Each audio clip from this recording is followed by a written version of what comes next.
Bom, na aula anterior a gente começou já a falar do livro Sei Tempo, que é esse livro aqui que eu vou novamente mostrar para vocês.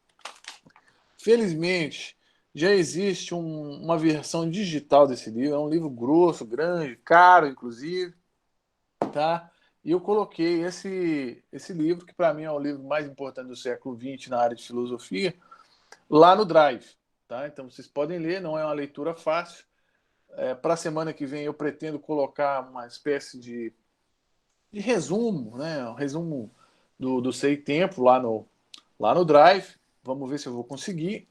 De qualquer forma, eu vou ter que colocar esse resumo para servir de base para a próxima prova, né? Que vai incluir Sei Tempo, obviamente. Então, em algum momento vai aparecer esse resumo lá. Mas provavelmente na semana que vem, vamos ver se eu consigo. Então, hoje a gente dá continuidade à apresentação de Sei Tempo. Né? Na aula passada, eu falei que Sei Tempo se divide em duas sessões. Né? O livro é um livro que ficou incompleto, né? O Heidegger publicou apenas uma parte da obra toda planejada. A obra tinha como plano duas partes. A primeira parte possuía 3 sessões. E da primeira parte foi publicado só as 2 primeiras sessões. A terceira sessão, que se intitulava Tempo e Ser, não foi publicada. Tá? E depois também foi aparecer muito mais tarde, mas aí já com certos desenvolvimentos do pensamento filosófico heideggeriano. Portanto, há que se ter em mente que Sei Tempo não é um livro completo. Né? Ele é uma parte apenas. E a parte que foi publicada, ela é dividida, tem 2 sessões, portanto. Na aula passada eu falei sobre a primeira sessão, que se refere a uma análise preparatória do Dasein, e na aula de hoje eu vou falar sobre a segunda sessão, que concerne a análise originária do Dasein. Então, já fica logo explicitado de cara que existem 2 sessões. A primeira, sessão 1, se refere à análise preparatória. Vou colocar aí no chat, tá? Preparatória. E a 2, a análise originária, tá? Do Dasein. Então, a análise preparatória do Dasein e a análise originária do Dasein. Essas duas análises constituem o que o Heidegger chama de analítica do Dasein ou ontologia fundamental.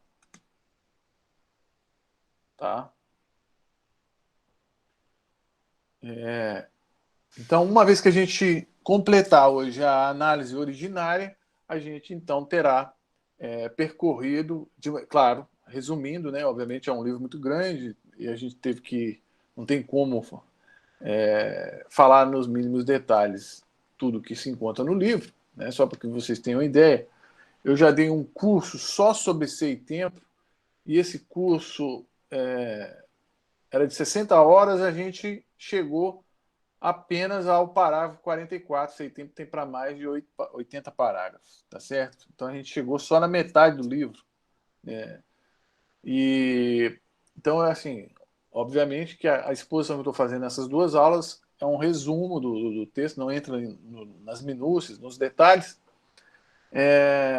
mas hoje a gente percorre a segunda sessão, que se trata, portanto, da análise originária. Eu vou dar uma retomada muito breve em relação ao que a gente falou da análise preparatória, para poder, então, passar a análise originária, tá certo? Na aula passada, então, a gente falou sobre essa análise preparatória, e o que a gente viu é que o Heidegger, na introdução,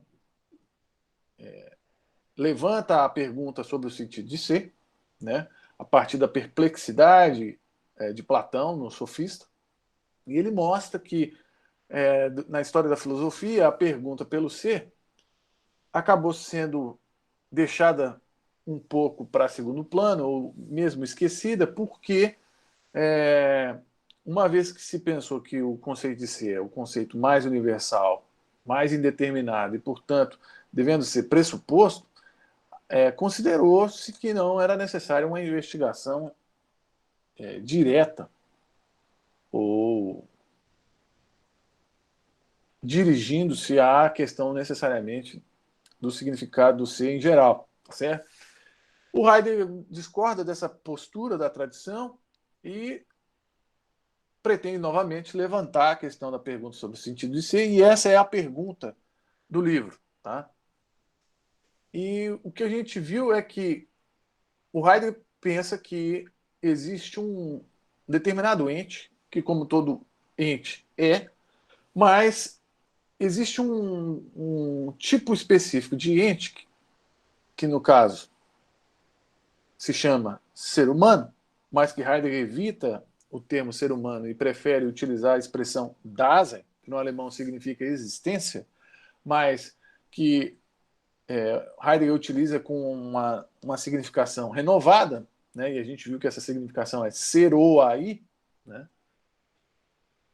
Então, o Heidegger pensa que esse ente, que ele nomeia como Dasein, possui um acesso ao ser, né, possui uma compreensão de ser, já que a sua existência, o que está em jogo, é o ser mesmo, o seu próprio ser.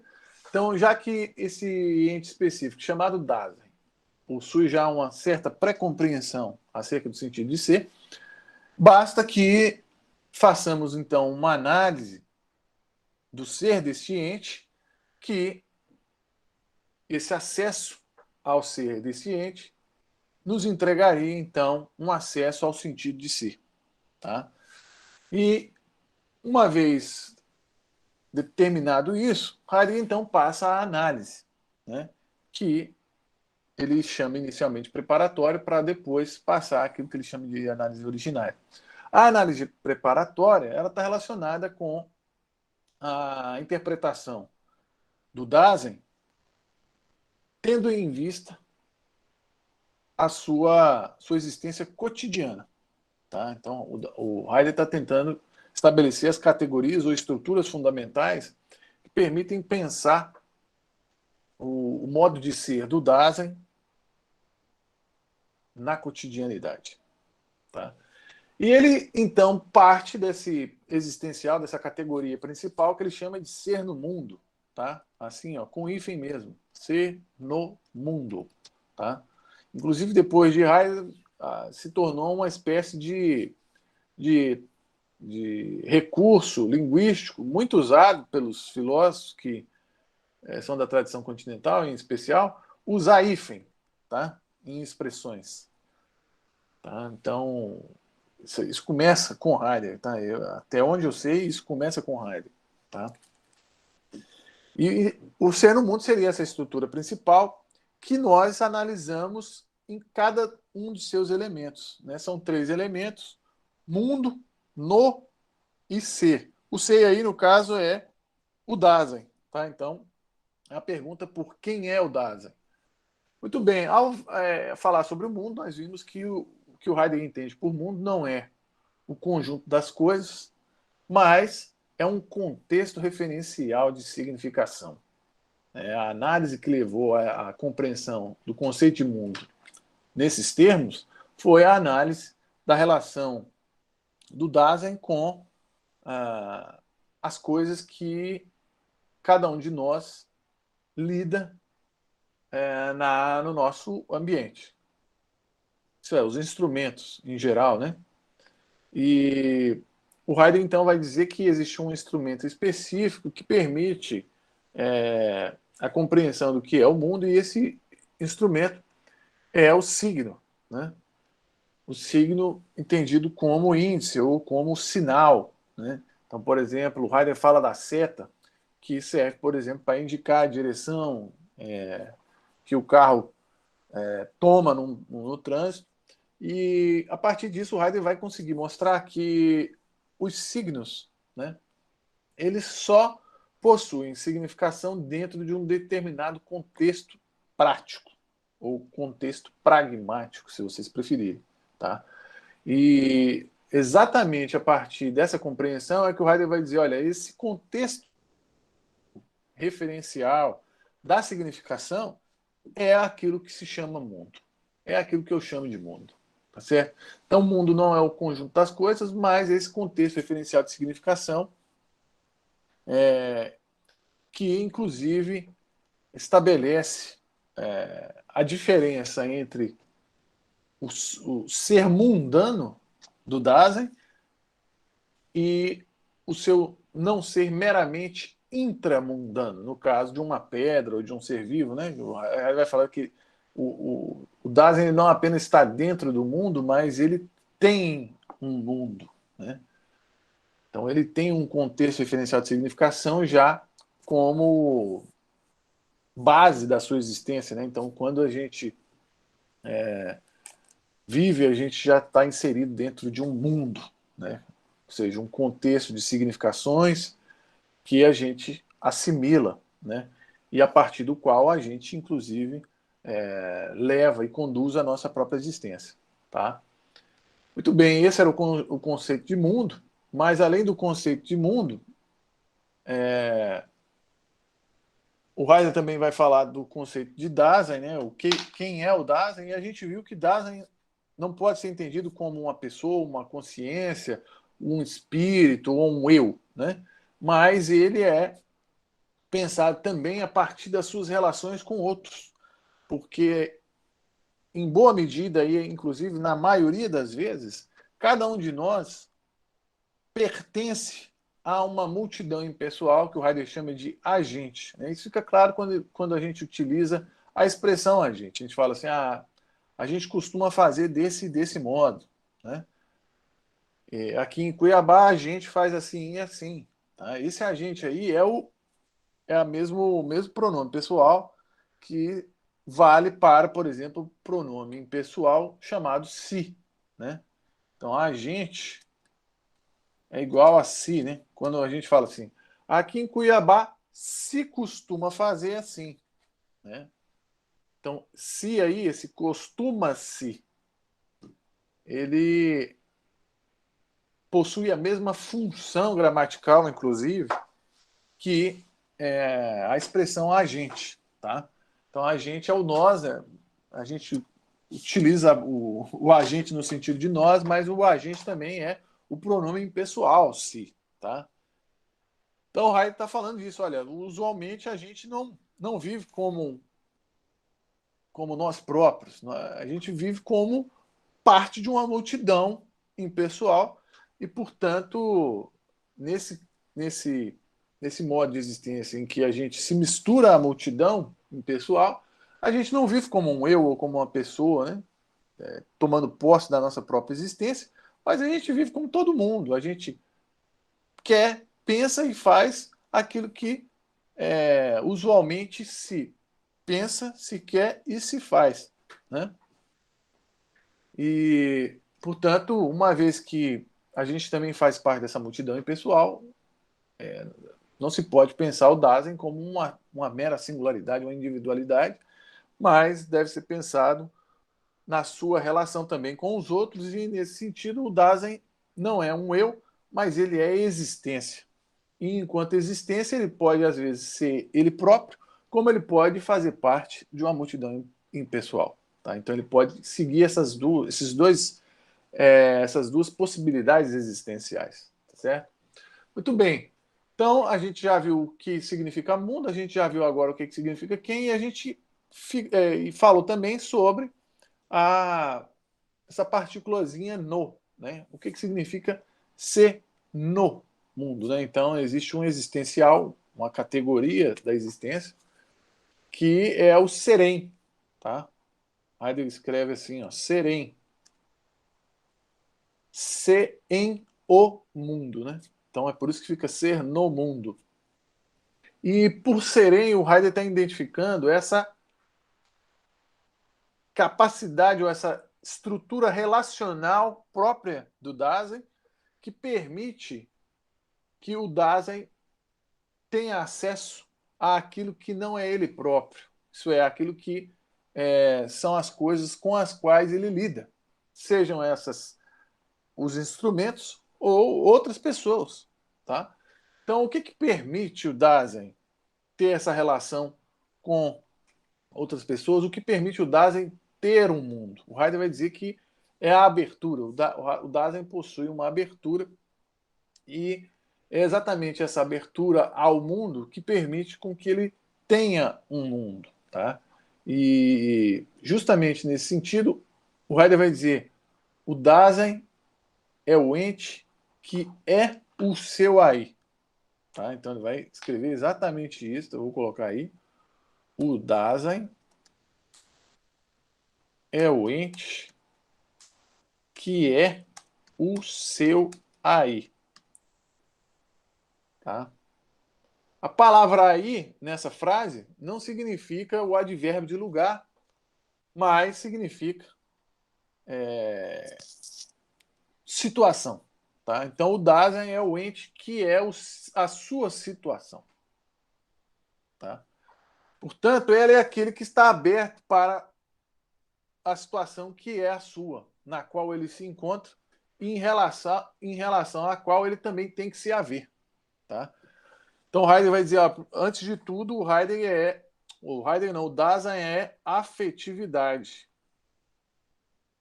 Ele já se encontra afetado no mundo, né?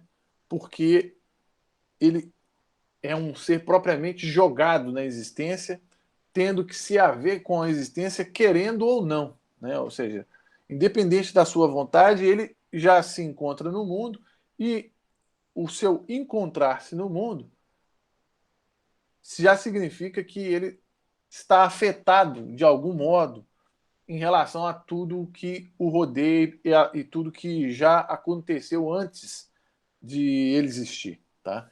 Então, o Dasein, mesmo que não tenha escolhido existir, existe ainda assim e tem que se haver com essa existência, querendo ou não.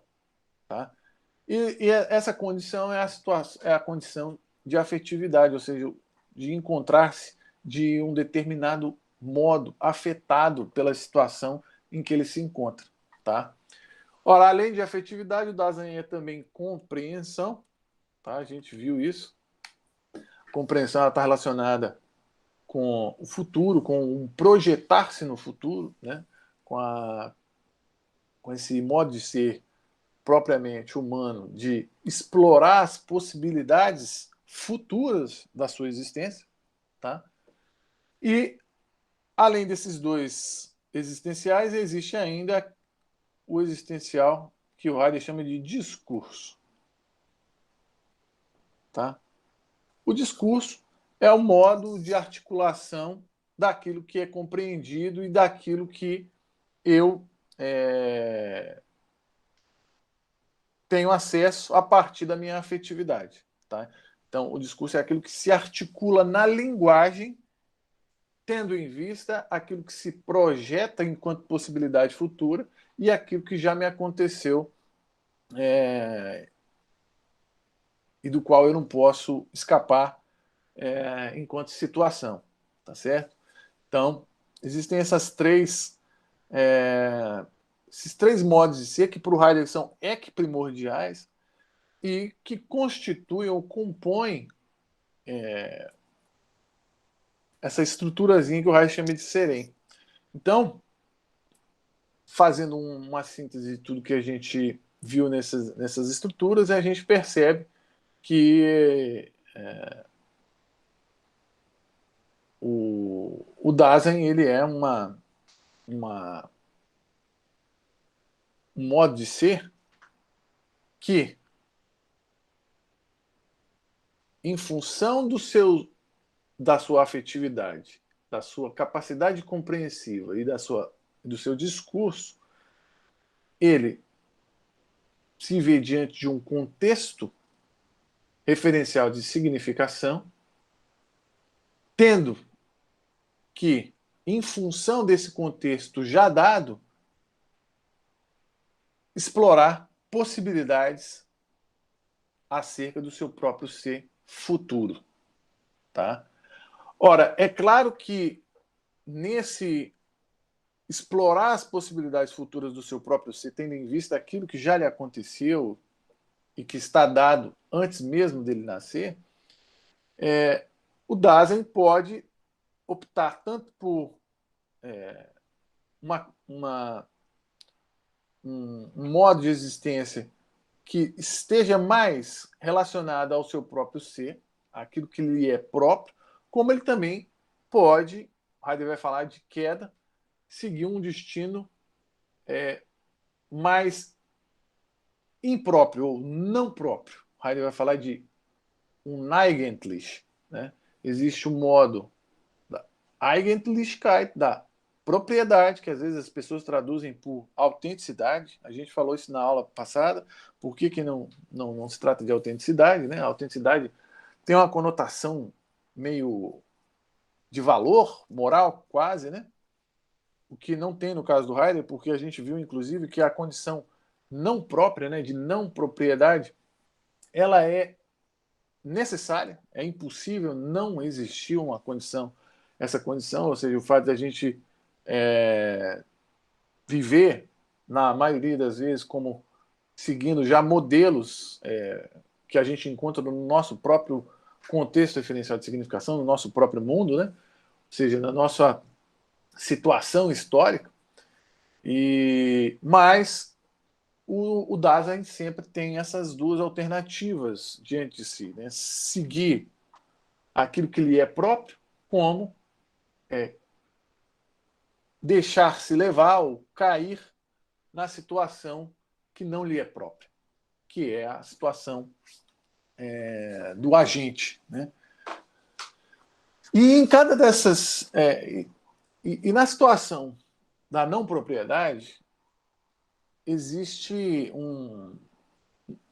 assim, formas específicas para cada uma das estruturas que a gente viu do serem. Então, por exemplo, para a compreensão, existe o caso da curiosidade, né? A palavra alemã é Neugier. Para o caso do discurso, existe a situação do boato, tá? Então, nessas situações em que o que não está em jogo sou eu próprio, ou aquilo que me é próprio, mas aquilo que é comum a todos, ou aquilo que todos fazem. Né? Como, no caso da curiosidade, basta lembrar quando tem um acidente, né? O acidente não tem nada a ver com ele, mas ele fica lá parando para ver o negócio. Não ajuda e ainda fica olhando, atrapalhando todo mundo. E no caso do boato, também, o boato é apenas uma forma em que se dissemina, né, certas ideias que não são do próprio indivíduo e que não lhe dizem respeito necessariamente, mas que ele simplesmente repete sem ter nenhum compromisso ou sem refletir acerca disso. Então, para cada uma das situações do serem, existem modos não próprios da existência, né? Que são, como a gente já viu, a curiosidade, por exemplo, e o boato. Tá? Muito bem. Agora, é preciso entender, e isso a gente viu também na aula passada, que com todas essas estruturas ontológicas ou existenciais em mãos, que são, por exemplo, quem é o Dasein, né? O Dasein, o Serem, mundo, Befindlichkeit, afetividade, né? A compreensão, o discurso, todas essas estruturas ontológicas, com todas elas já analisadas, se pode então entender o sentido total e radical da existência humana como tal, sentido em termos preparatórios, em termos da sua existência cotidiana, tá? Não na estrutura total, utilizei o sentido total aqui, mas no sentido cotidiano, né, o usual da existência humana. E o sentido que se revela a partir dessas estruturas ontológicas, Heidegger chama de Cuidado. O cuidado aqui não significa, a gente falou sobre isso, né? Por favor, não significa mera atenção ou ato de cuidar ou zelo, tá? Mas, de maneira mais radical, é o modo de ser último desse ente para o qual o que está em jogo é o seu próprio ser e que, portanto, é compreensão de ser. Tá? Cuidado se realiza em última instância como o modo de ser do Dasein enquanto ele descobre e compreende a si mesmo e a todos os entes que fazem parte do seu mundo, desde um projeto antecipado do que ele fará de si mesmo em relação às possibilidades que se apresentam neste mesmo mundo e tendo em vista como ele se encontra já no mundo. Então, para resumir, o cuidado é um projetar-se antecipatório face à circunstância e situação em que o Dasein se encontra jogado e com a qual tem necessariamente de se haver. Tá? Então, com essa definição de cuidado, ou Zorg, lá no livro que está no Drive, né? O tradutor traduz Zorg por preocupação, tá? O que tá errado, infelizmente é um erro, porque cuidar, Zorg está traduzindo a palavra latina cura, tá? O termo latino cura e está inclusive no livro, tá? E a palavra no latim, cura significa cuidado, tá? Então, esse é um dos termos menos problemáticos em termos de tradução, né? Praticamente todo mundo traduz por cuidado, tá certo? Então, aqui, com isso, a gente fechou, né, inclusive, a análise preparatória do Dasein, e, como vocês podem ver, o Heidegger, então, parte da análise desse existencial primeiro, que é o ser no mundo, e analisando os conceitos de mundo, quem é o Dasein, né, com quem ele se relaciona, e o Serem, essa estrutura que é a abertura do Dasein, né, para as coisas do mundo e para a relação com outros seres como ele, que são as estruturas da afetividade, da compreensão e do discurso, a gente então chegou ao fato de que o Dasein, em última instância, é cuidado. Tá? Enquanto ser no mundo, ele possui como modo básico de ser o cuidado. Tá? Essa era a primeira sessão do Sei Tempo, e agora nos resta falar sobre a segunda sessão, que é a sessão que nos traz a análise originária da existência. Tá?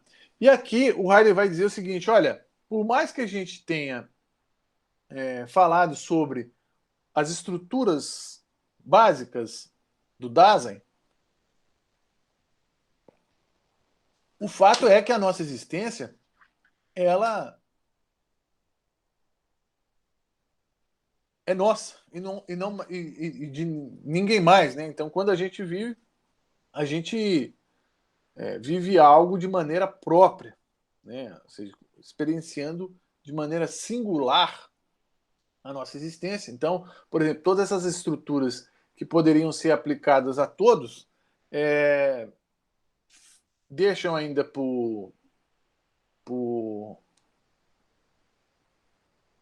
analisar aquilo que é peculiar a um indivíduo singular.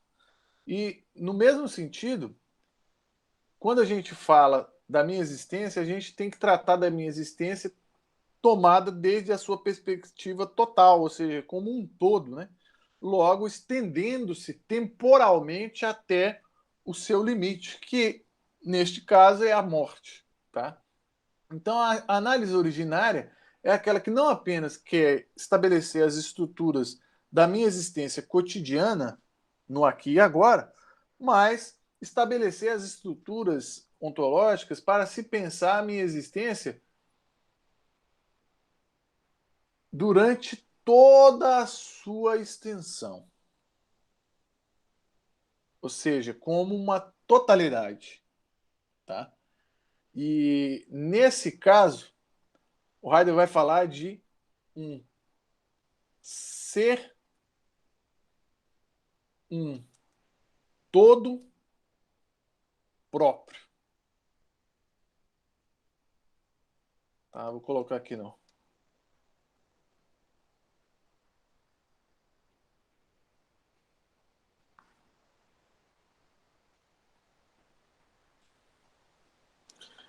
O que ele quer dizer com isso é simplesmente que o Dasein ele agora precisa ser analisado como o Dasein precisa ser analisado como um singular, como ele próprio, né, como ele próprio experiencia a sua existência, mas como ele experiencia a sua existência na sua totalidade.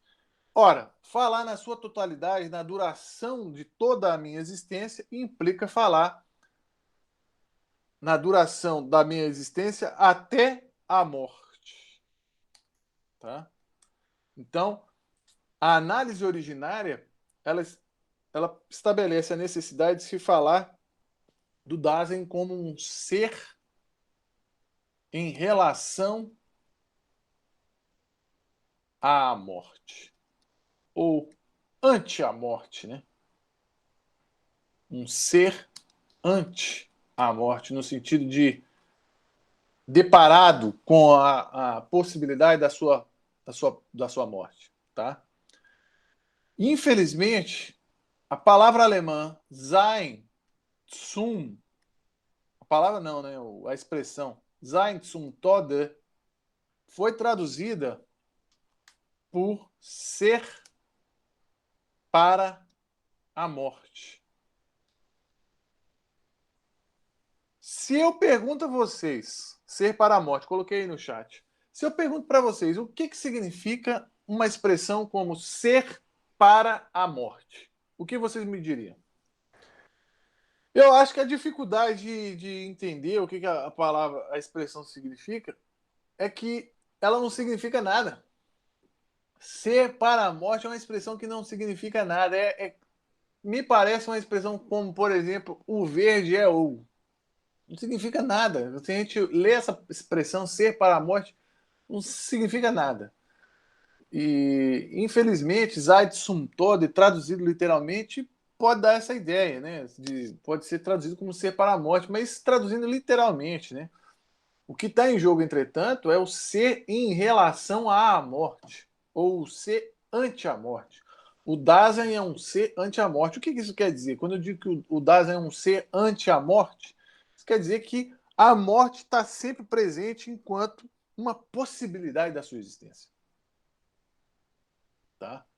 Então, quando a gente pensa a existência humana, não só no seu cotidiano, mas pensa ela na sua totalidade, a gente começa a perceber que o Dasein é aquele que se estende até o seu fim. Né? Então, ele se encontra diante de um limite temporal que estabelece a possibilidade do fim da sua existência. Né? Então, o Heidegger vai dizer, olha, o Dasein é esse que existe na medida em que está diante ou ante a possibilidade do seu não ser, da sua mortalidade. Tá? Então, a análise originária do Dasein é uma análise que vai buscar, antes de tudo, a compreensão dessa condição do homem, que é a condição da mortalidade. Tá? Ou seja, o fato de que a sua existência se estende até um fim e, em vista desse fim, o homem precisa reagir, por assim dizer, né? Ou tomar uma posição. O Heidegger vai dizer, então, que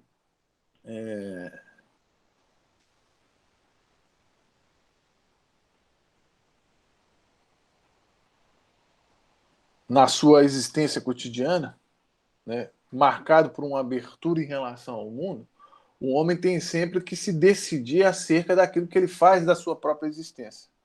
Agora, duas possibilidades principais aparecem diante do homem. Essas duas possibilidades são ser e não ser. Tá? E o não ser, enquanto uma dessas duas possibilidades, se diz de dois modos principais. Né? O não ser, primeiro, se refere ao se perder a si mesmo, a um entregar-se à vida impessoal da multidão impessoal que é o agente. Né? Então, nós não somos nós mesmos quando nos entregamos à multidão impessoal, tá? O que é algo que acontece na maior parte das vezes, mas também nós não somos aponta para a impossibilidade de ser ou morte.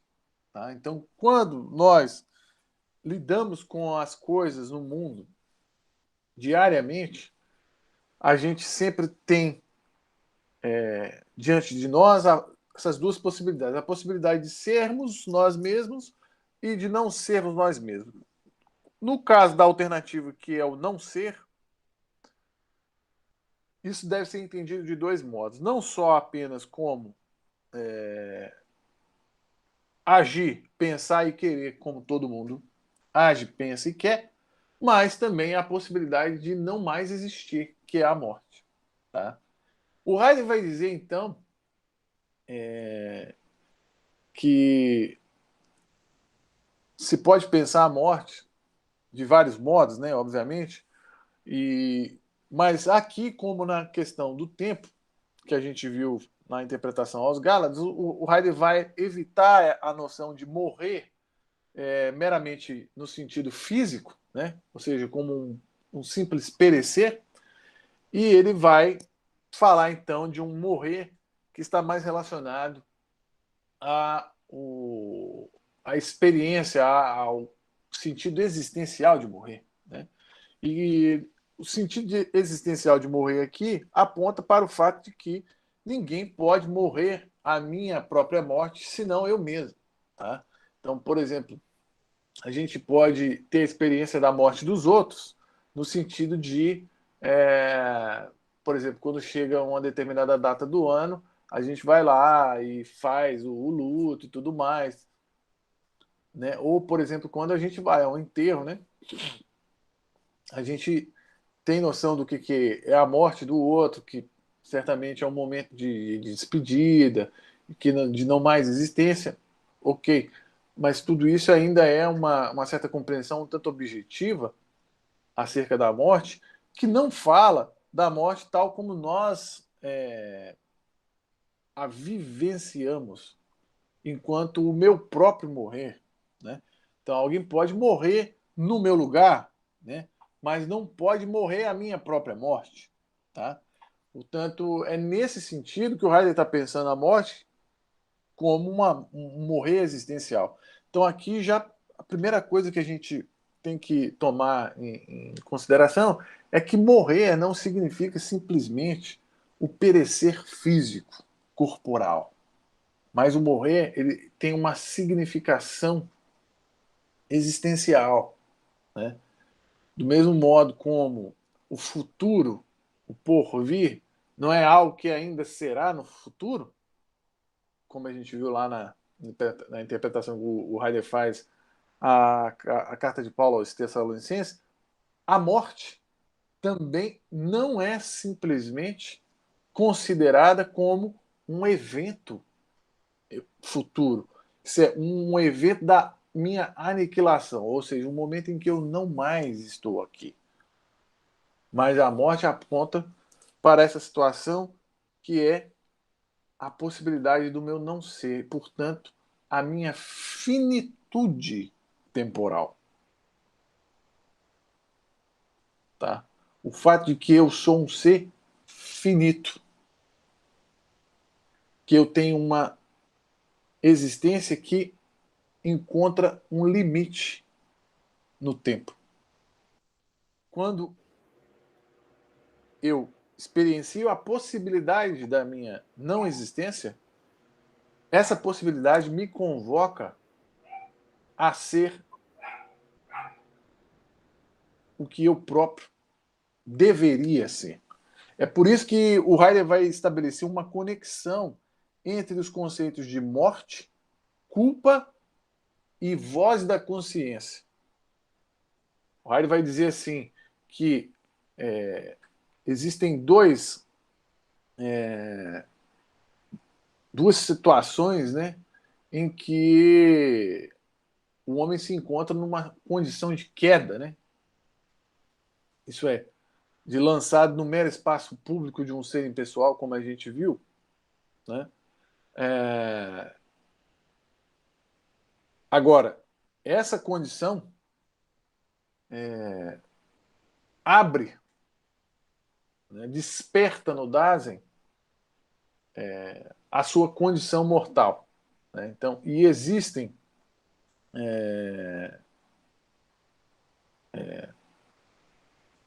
duas grandes situações que despertam o ser humano dessa condição de entrega ao mero impessoal para a sua própria existência, certo? Então, por exemplo, a experiência de culpa, né? Que não deve ser entendida aqui em termos morais, né? Quando eu me sinto culpado, o que está em jogo é o fato de que não se trata simplesmente, né? No caso da análise que o Heidegger está fazendo, ele está tentando fazer uma releitura do conceito de culpa, tá? Não estou dizendo que culpa não deva ser entendido desse jeito, mas o Heidegger aproveita esse conceito para pensar de um outro modo. Ele vai dizer, olha, quando a gente está diante da experiência da culpa, a gente está diante de não do sentimento de ter feito algo mal, né? Mas a gente está diante da situação em que eu faltei a mim mesmo. Ou seja, eu cometi uma falta em relação a mim mesmo. Ou seja, a culpa é essa experiência em que o Dasein se reconhece em falta consigo mesmo e com as suas possibilidades. Né? Quando, por exemplo, eu digo assim, poxa, eu não fiz aquilo que eu deveria ter feito. Tá? Ou seja, eu não tomei posse daquilo que eu próprio sou, mas eu simplesmente agi de um outro modo, impróprio. Ou seja, um modo que não me é próprio. Então, nessas situações, o Heidegger vai dizer, nós experienciamos uma culpa e essa culpa ela me abre, ou seja, ela é um caminho para a experiência da minha condição mortal. Então, essa é uma delas, a culpa. Além dela, o Heidegger vai dizer que aquilo que usualmente a gente chama de voz da consciência, né? Vocês já ouviram? Tem uma voz me dizendo para eu fazer aquilo ou fazer aquilo outro, né? Inclusive, esse fenômeno da voz da consciência, ele foi trabalhado pelo próprio Kant, tá? A voz da consciência responde quase como aquela chamado da lei moral, né? Tá? Ou, em sentido religioso, em termos religiosos, né, a gente pode dizer que a voz da consciência é a voz de Deus, né, da autoridade divina, me falando para fazer isso ou aquilo. Tá? Só que o Heidegger vai dizer, olha, não se trata nem de a voz da consciência aqui, não se trata da consciência da lei moral, nem muito menos da autoridade divina, mas se encontra de um chamado para ser si mesmo. Né? Então, quando eu estou diante da voz da consciência, eu estou diante de um chamado, de algo que está me chamando para ser eu mesmo e deixar, portanto, de ser aquilo que não sou eu, ou, portanto, deixar de viver como todo mundo vive. Entende? Ou seja, não me entregar mais a o modo de ser impessoal que é a agente. Tá?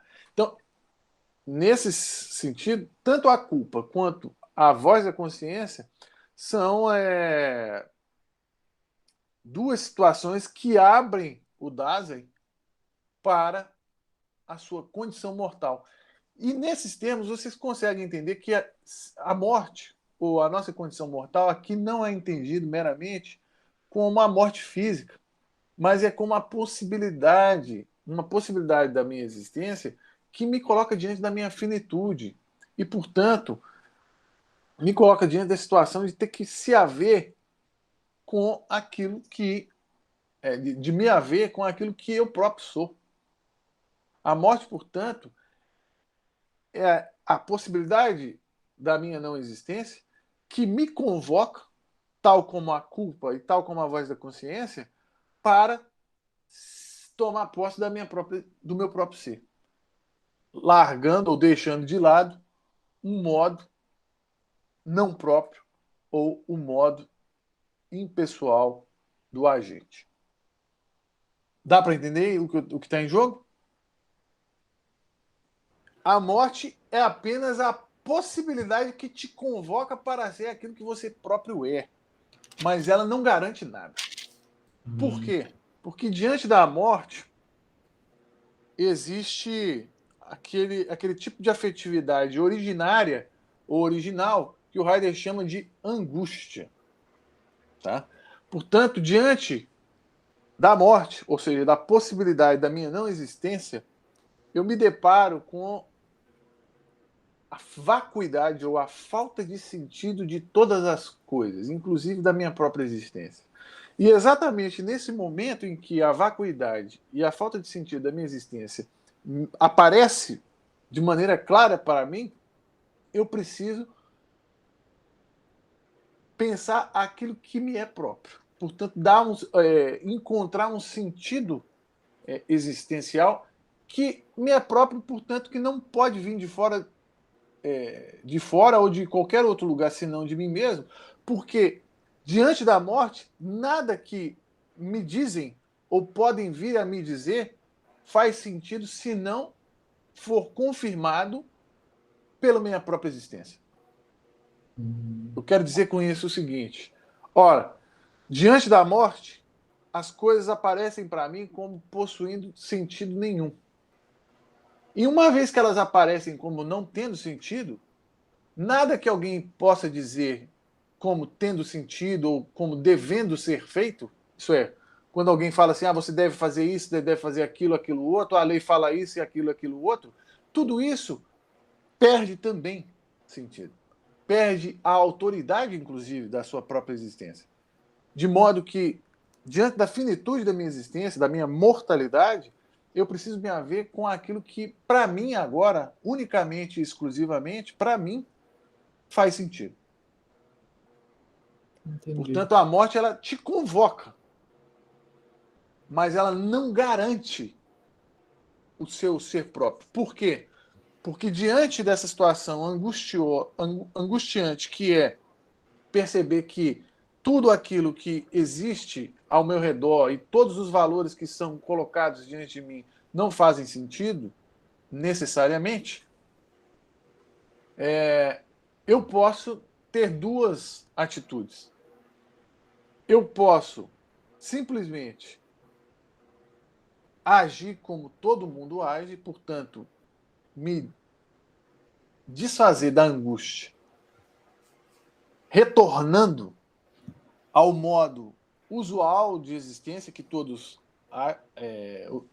vivem, ou eu posso viver a angústia no sentido de dar uma nova significação para a minha própria existência. E exatamente esse encontrar uma nova significação para a minha própria existência é que é o ato de apropriação, é o ato de tornar-se próprio.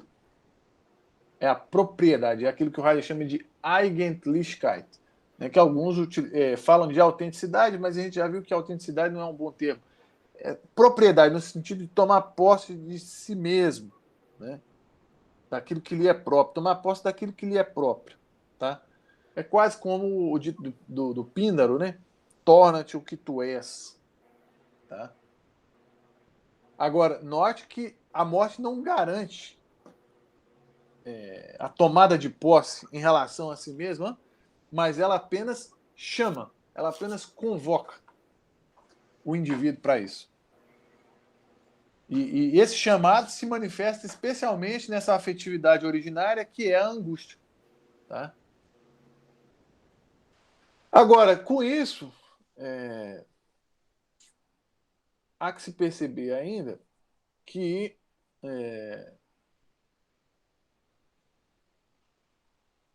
a morte, enquanto possibilidade futura, ela me convoca a um processo de projetar-me antecipatoriamente no futuro. Né? E com isso a gente percebe que a minha existência até o fim, isso é, a minha existência como uma totalidade que se estende até a possibilidade última da morte, é uma existência temporal, marcada pela temporalidade. Na medida em que se entende que temporalidade não é simplesmente a sucessão de agoras, mas é essa unidade entre o que pode vir a acontecer, a possibilidade última da morte, possibilidade futura e última da morte, e aquilo que já me aconteceu. O fato de estar no mundo, de ter sido jogado no mundo como um ente que se dirige até uma possibilidade última, que é a morte. Tá? Então, notem que, nesse sentido, a minha existência ela passa a se compreender como temporalidade. Isso é, como um estar jogado numa situação que precisa se haver com a possibilidade última da morte. Né? E é nesse entre o ter sido jogado no mundo e a possibilidade última da morte é que a minha existência se realiza. Então ela se realiza como temporalidade na medida em que ela se encontra entre o ter sido jogado no mundo e a possibilidade última da morte. Tá? Desde que se entenda aqui que ter sido jogado no mundo e a possibilidade última da morte não são meros eventos factuais, mas são possibilidades existenciais que eu experiencio aqui e agora, no presente, na circunstância que é a minha própria vida. Tá? Portanto, o homem ou o Dasein é pensado no seu próprio ser como temporalidade. O que significa dizer também que a temporalidade é o sentido de ser desse ente específico que é o Dasein. Então, vou repetir: a temporalidade, vou botar aí no chat, a temporalidade é o sentido de ser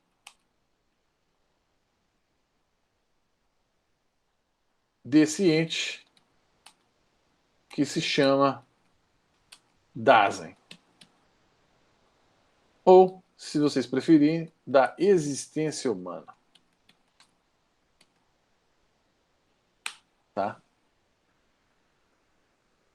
Notem que com isso a gente chega a um resultado que é aquilo que se buscava com a pergunta pelo sentido de si. Né? Então, no início a gente fez a pergunta pelo sentido de ser. A gente viu que essa pergunta pelo sentido de ser levava à necessidade de uma interpretação analítica do ente que tem a compreensão de ser. Ente esse que se chama Dasein.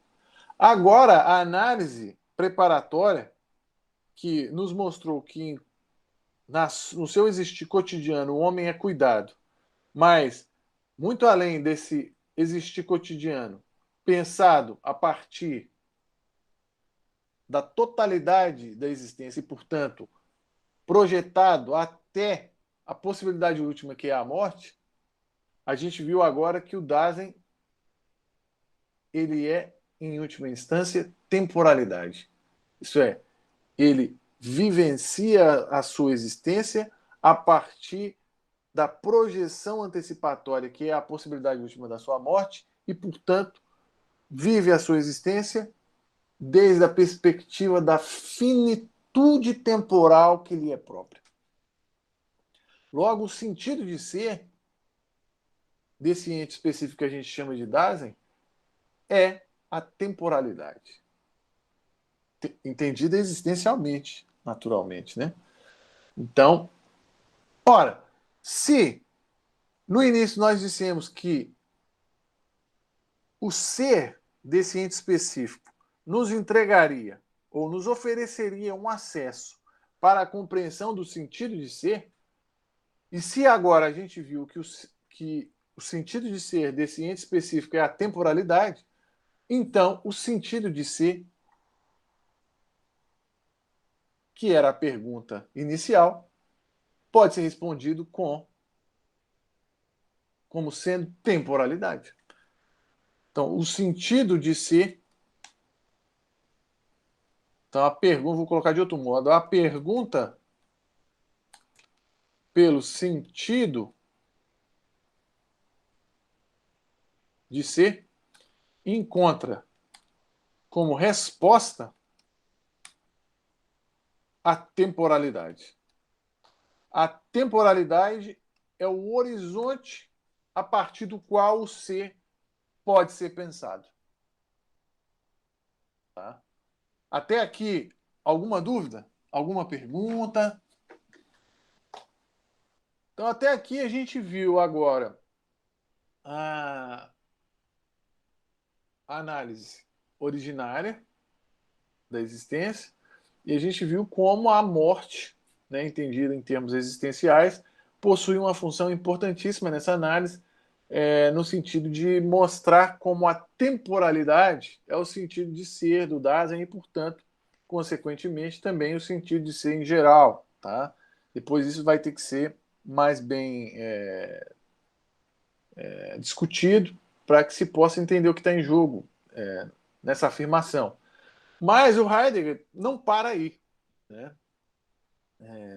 Ele mostra, né, ele faz uma.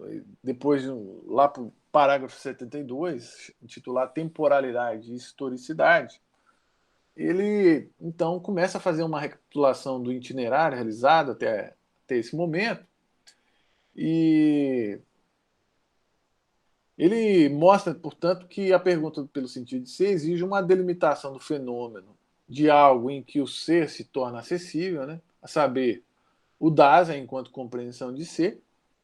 E ele chega a dizer que só a interpretação originária do ser, desse ente, que é o Dasein, enquanto compreensão de ser, pode encaminhar uma resposta à pergunta pelo ser, né, pelo sentido de ser. E o Heidegger pensa que, embora algumas estruturas do Dasein permaneçam ainda obscuras, né, depois de todas já essas considerações que a gente fez, algumas, claro, vão ficar sempre obscuras, ele vai dizer que é certo que a temporalidade, pensada a partir do poder ser um todo próprio, né, que a gente viu aqui, né, o fato de ser eu mesmo, singular, né, na sua totalidade, portanto, na extensão da minha vida até a morte, apareceu como a condição de possibilidade fundamental do cuidado. Né? Então, tudo isso que a gente falou aqui em relação à morte, ao meu poder ser próprio, como um todo, né, na minha totalidade, é uma condição de possibilidade. A temporalidade se mostra como uma condição de possibilidade do cuidado, né? Ou seja, desse modo de ser fundamental, que é o cuidado. Agora, a análise feita até agora, né, a análise originária, revelou a conexão entre morte, culpa e consciência como algo que está enraizado no modo de ser do Dasein, né? Ou seja, no cuidado. E, entretanto, preciso que se diga, o Dasein pode ser compreendido de maneira mais originária do que o é quando pensado num projeto de sua existência própria. Ele pode ser pensado, Heidegger se pergunta, né? Quer dizer, tudo isso que a gente viu até agora, existe ainda um jeito de pensar isso de maneira ainda mais originária do que a gente já pensou? Ele se põe essa pergunta, né? E ele vai dizer o seguinte, ele vai dizer que a, não apenas a morte pode ser entendida como um termo final da totalidade do Dasein, mas também o nascimento, né? E uma vez que também o nascimento pode ser pensado como um termo final da totalidade do Dasein, ele exige ser considerado ao se pensar a resposta em relação ao ser até o fim, né? Ou seja, até os limites da sua totalidade. Já que a análise que ele fez até agora se concentrou unilateralmente sobre o Dasein enquanto existe, como que para frente, né? Deixando tudo o que foi para trás de si. Então, o que o Heidegger está dizendo é que, na análise que ele fez até agora, quando ele toma a morte como esse termo final, né, da totalidade da minha existência, ele parece tomar a existência apenas como projetada para frente, né?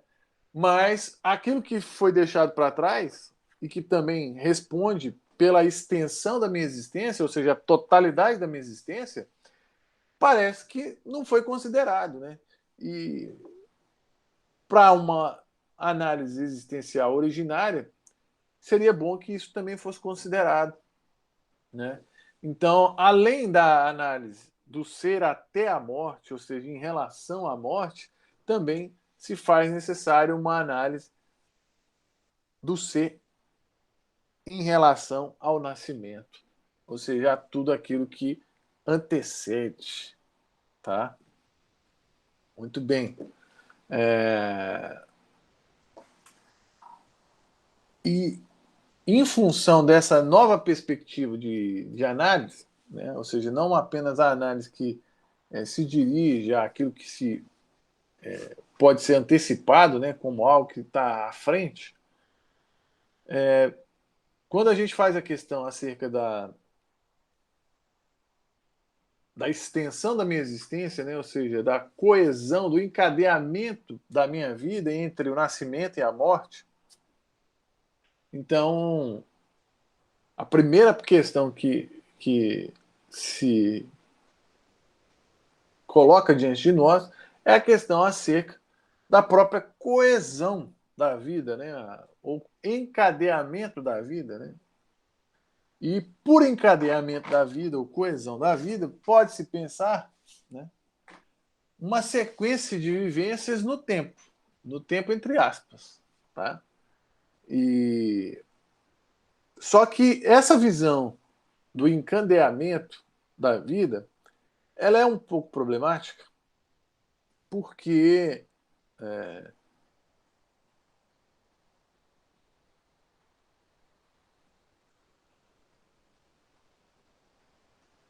ela pode ser pensada como uma série de vivências pontuais e a relação entre essas várias vivências pontuais fica um pouco sem uma determinação exata, né? Como é que você pode, por exemplo, ligar a vivência 1 à vivência 2, à vivência 3, à vivência 4 e, portanto, estabelecer aquilo que permanece em cada uma dessas vivências, a despeito delas serem diferentes umas das outras, tá?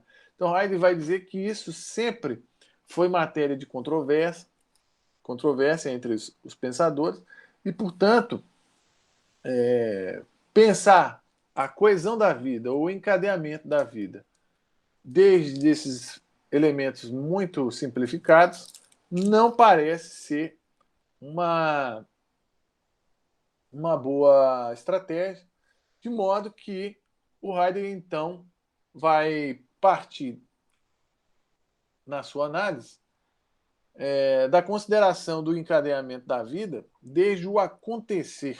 Né? A palavra alemã é Geschehen. O tradutor aí, entretanto, traduz por gestar-se, que é muito ruim, é uma tradução assim muito lamentável, né? E eu não sei por que ele fez isso, né? Mas está em jogo o acontecer histórico, né? Então, assim, Heidegger, inclusive, vai falar de Geschichtlichkeit, ou seja, a historicidade. E notem que Geschichtlichkeit tem uma relação estreita com Geschehen, que é a palavra acontecer, né? É como se acontecer fosse a mesma, tivesse uma significação parecida com historiar, né? E quando o tradutor traduziu Geschehen por gestar-se, essa relação entre acontecer e história se perde, né? E o fato é que o Heidegger, então, ele sai da esfera meramente do encadeamento da vida pensado como aquilo que permanece na mudança para pensar o acontecer como historicidade, né? E ao fazer isso, então o Heidegger vai dizer assim, olha, a gente para pensar o acontecer, ou seja, para pensar a historicidade, a história, a gente deve partir primeiro da interpretação vulgar da história. Por interpretação vulgar, aqui ele está dizendo de interpretação usual, ou cotidiana, ou comum da história. Né? E usualmente, quando a gente fala da história, aparece uma série de significações acerca do que é a história. Tá? Então, a gente pode falar, por exemplo, da história como o mero passado, né? Ou a gente pode, inclusive, falar da história como algo que é presente no sentido de fazer história. Nós vamos fazer história. Tá? Então a história é algo que ainda está para acontecer. Né? Nós vamos fazer a história. Tá? E, em outro sentido, por exemplo, também ainda muito cotidiano ou usual, a história ela é pensada como algo que passou, mas que ainda tem efeito no presente. Tá? Então, o Heidegger vai primeiro delimitar esses vários significados usuais do termo história, e ele vai dizer o seguinte: olha, então a história pode ser pensada nesses vários aspectos, mas fica ainda por se entender o que é histórico, o que dá caráter histórico a tudo que é parte da história ou a tudo que é próprio da historicidade. Então, o que dá o caráter de histórico para aquilo que a gente chama de história, ou para aquilo que a gente chama de história. Né? E aí ele parte, então, da análise de um instrumento ou de qualquer tipo de equipamento que seja considerado histórico. Por exemplo, uma mobília histórica. Né? A gente pode falar, por exemplo, do sofá, né, que Dom Pedro I ou Dom Pedro II utilizaram, está no museu. Né? É um sofá histórico. Né? E o Heidegger então se pergunta por que a gente fala que um tal instrumento é histórico. Né? E ele vai dizer: olha, a gente só fala desse instrumento como histórico porque, na verdade, ele guarda uma relação com um determinado contexto referencial de significação. O que significa dizer que ele só ganha o caráter de histórico por participar do mundo humano. Então ele não é histórico simplesmente porque é passado, mas ele é histórico porque ele está relacionado com um aspecto mundano ou propriamente humano que lhe confere esse caráter histórico, né? E, portanto, o Heidegger vai dizer, olha, aquilo que é histórico depende necessariamente do caráter histórico do ser humano, do Dasein. Portanto, o histórico ele não está relacionado com o passado, simplesmente, nem com o passado que tem uma certa efetividade no presente, mas o histórico é aquilo que está relacionado com o próprio humano enquanto aquele que possui um mundo. Histórico, ou aquilo que marca a historicidade das coisas, é o contexto referencial de significação, é o mundo humano. Tá? Então é só esse caráter de mundo que dá a tudo o que existe e pode existir o caráter histórico. Tá? Então, com base nisso, ele vai dizer, olha, e se o Dasein é uma extensão que se estabelece do nascimento para a morte, essa extensão ela só pode ser pensada como também histórica, né? E nesse sentido aí que aparece uma análise muito interessante, que o Heidegger vai dizer o seguinte, olha, se a morte ela tem essa função de possibilidade última que me convoca para ser eu mesmo, o nascimento ele tem apenas essa função de mostrar que eu já me encontro instalado ou jogado na existência dentro de uma certa tradição. Então, quando eu chego ao mundo, eu sou jogado no mundo, eu sou jogado dentro de uma situação histórica e, portanto, de um contexto referencial de significação, uma tradição. E a minha existência é, em bom tom, uma espécie de retomada dessa tradição. Isso é, se e somente se eu tomar uma atitude resolutiva em relação à herança tradicional que me é legada. Então, note bem, diante da possibilidade última, que é a morte, eu tenho apenas.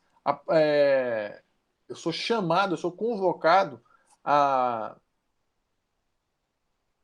a tomar posse daquilo que eu próprio sou, mas essa tomada de posse acerca da minha própria existência, ela está necessariamente determinada pela condição já anterior que me antecede e que é a tradição em que eu estou inserido.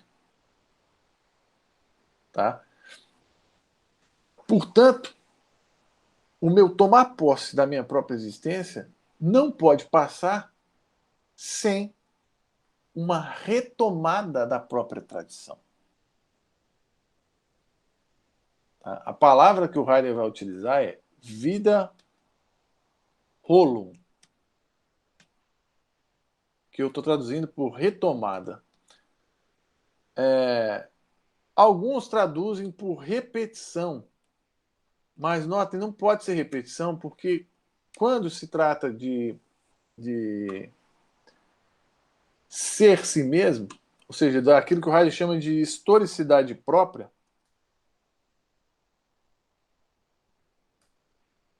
ele também fala de historicidade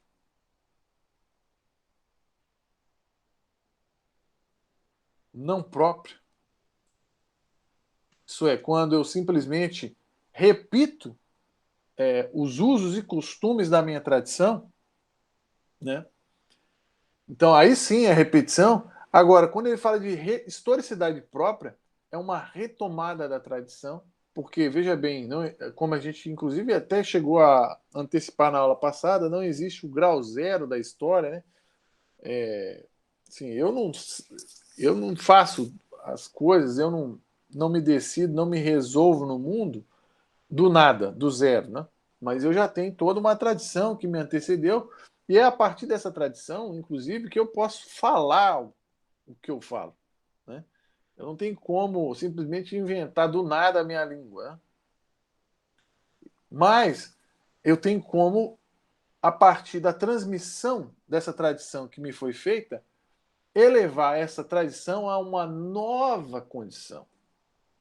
E é exatamente esse elevar a tradição a uma nova condição que o Hay está chamando de historicidade própria, de um ser histórico próprio. Tá? Então, toda a problemática relacionada à coesão da vida entre o nascimento e a morte leva Heidegger à discussão da historicidade do homem, pensada não como uma mera sucessão de eventos, e em especial aquilo que já aconteceu no passado, mas leva Heidegger a pensar que o ser humano, enquanto tal, é histórico porque ele possui um mundo, ele possui um contexto referencial de significação que, no seu antecipar-se em relação à sua possibilidade última, pode ser retomado a conduzir para uma nova condição da própria existência, não só desse indivíduo, mas da própria comunidade em que ele está inserido. Tá? Portanto, o Dasein, enquanto estendido entre o nascimento e a morte, é aquele que precisa resolver a sua própria existência em função da possibilidade última da morte, tendo em vista todo o legado tradicional que o antecede. E é só nessa resolução que ele pode, inclusive, determinar os rumos ou o destino da sua própria existência, bem como o destino da comunidade em que ele está inserido. Tá? Então, nesses termos, a historicidade do Dasein também aparece como um elemento dependente ou decorrente do sentido de ser originário, que é a temporalidade. Então, é só porque o Dasein é temporal que ele também se configura como um ser histórico. Isso é, enquanto um ser que, em função da possibilidade última da sua morte, pode se resolver enquanto ele próprio, tendo em vista uma retomada do legado tradicional que lhe antecedeu como uma herança cultural.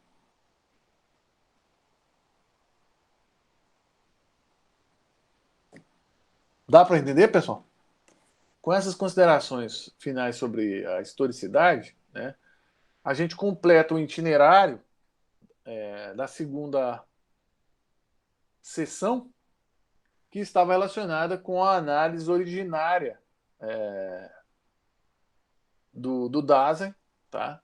Então, se completa o itinerário da análise preparatória com a análise originária. Na análise preparatória, a gente vê as primeiras estruturas ontológicas ou existenciais, né? Como, por exemplo, o serem, o mundo, compreensão, afetividade, né? Todas essas estruturas que a gente viu, o cuidado, por exemplo, como um dos grandes existenciais.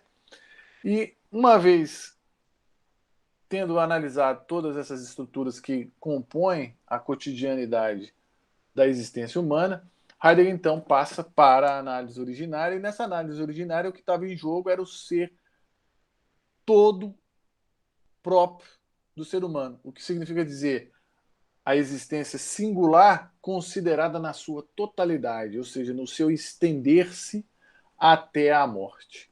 Né?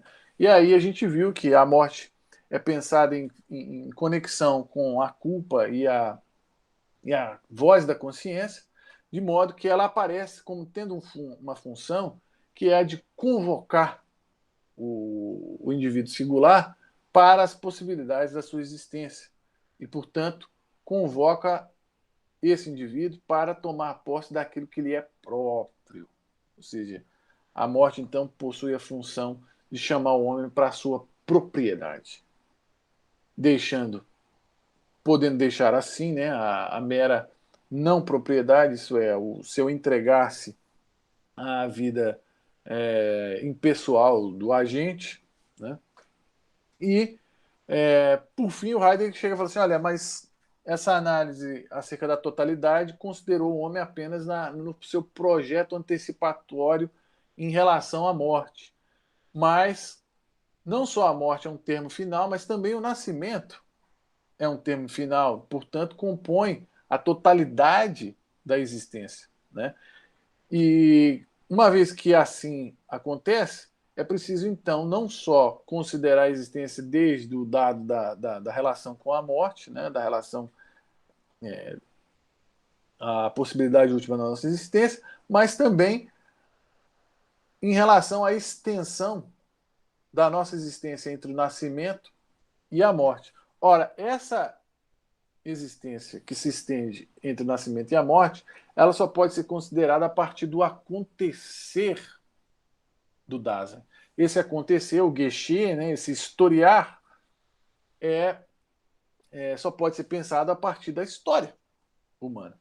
A história humana foi pensada usualmente de tal e tal modo, mas o Heidegger pensa que o histórico, o caráter do histórico o caráter histórico de tudo que tem história deve ser pensado desde de uma outra perspectiva, da perspectiva existencial, e desde essa perspectiva se mostra que histórico é o próprio Dasein, né? Na medida em que ele possui um mundo, uma significação, uma tradição específica, e o estender-se dessa tradição só se dá na medida em que o Dasein retoma a própria tradição e a eleva a uma outra condição, uma condição superior à que já fora alcançada. Quer dizer, não superior, né, mas diferente à que já foi alcançada, né? Portanto, o processo do acontecer humano ou o acontecer histórico é um processo de retomada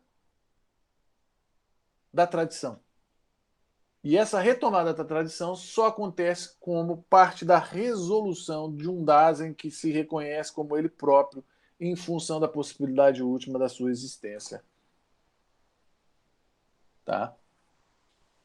Eu não sei se com esse resumo final ficou um pouquinho mais claro, mas assim se percebe que o problema da extensão da minha existência ou da minha vida entre o nascimento e a morte é o problema do acontecer humano enquanto tal. Ele não é apenas o problema do acontecer individual do Wendel, mas é o próprio problema do acontecer humano enquanto tal. Porque na minha existência, eu estou sempre diante da condição que estar marcado por uma tradição e retomar essa tradição de uma maneira própria ou não própria. Quando eu retomo essa tradição de maneira própria, eu então posso dar origem a uma nova condição epocal, inclusive. Tá? Então, Heidegger está pensando aqui nos poetas, nos pensadores, nos estadistas, nos sacerdotes, ou seja, em homens que ofereceram um novo modelo de existência, e esse modelo de existência foi acolhido pela comunidade, dando a existência da comunidade um novo momento da sua existência, né? Ou seja, possibilitando à comunidade e à existência humana uma nova época do seu ser.